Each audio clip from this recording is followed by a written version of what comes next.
Surah 51. ad-Dhariyat. Context. Period of revelation. The subject matter and the style clearly show that it was sent down in the period when persecution had not yet started. Although the Prophet's invitation was being resisted and opposed, with denial and ridicule and false accusations stubbornly. Therefore, this surah also seems to have been revealed in the same period in which the Surah 50, Qaf, was revealed. The subject matter and topics of this surah. The surah mostly deals with the hereafter, and in the end it presents the invitation to monotheism. Tawheed.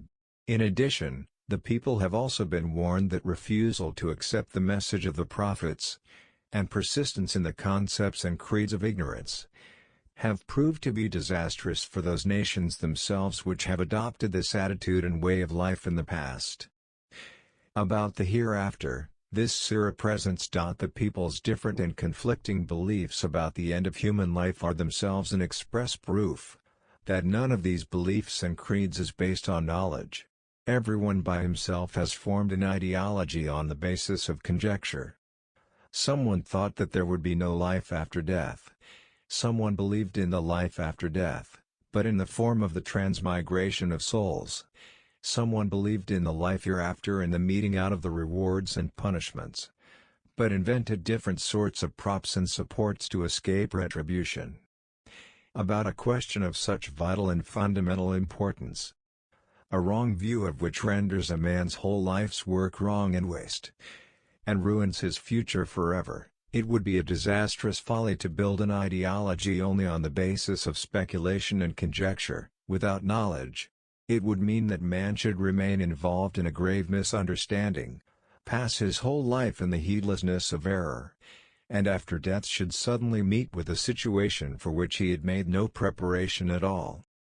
There is only one way of forming the right opinion about such a question, and it is this: man should seriously ponder over the knowledge about the hereafter that the Prophet of God is conveying to him, from him, and should study carefully the system of the earth and heavens and his own existence. One should see whether the evidence of that knowledge being sound and correct is afforded by everything around him or not.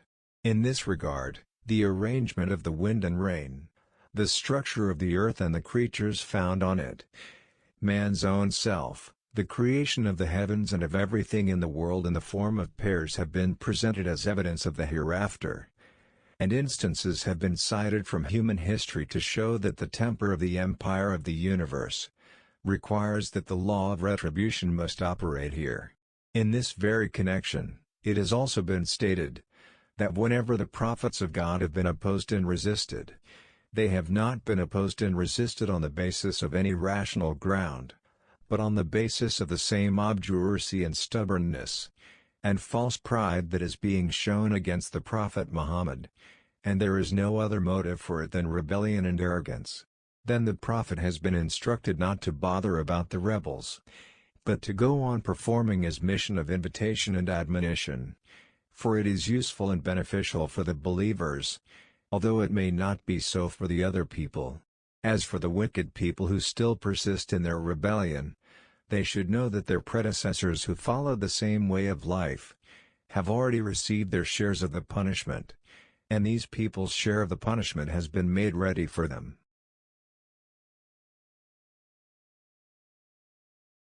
Surah 51. ad-Dhariyat. In the name of God, the most compassionate, the most merciful. By those winds, scattering dust dispersing it, and those clouds carrying a load of water, and those ships sailing with ease, and those angels apportioning each matter, indeed what you are promised is true, and indeed the recompense is to occur. By the heaven containing pathways, indeed you are in differing speech, deluded away from it, the Quran, is he, who is deluded. Destroyed are the falsifiers, who are within a flood of confusion, and heedless. They ask, when is the day of recompense? It is the day they will be tormented over the fire, and will be told, taste your torment. This is that, for which you sought to hasten. Indeed the righteous will be among gardens and springs, accepting what their Lord has given them. Indeed they were before that, of those who strove for excellence. They used to sleep but little, of the night, and in the hours before dawn they would ask forgiveness.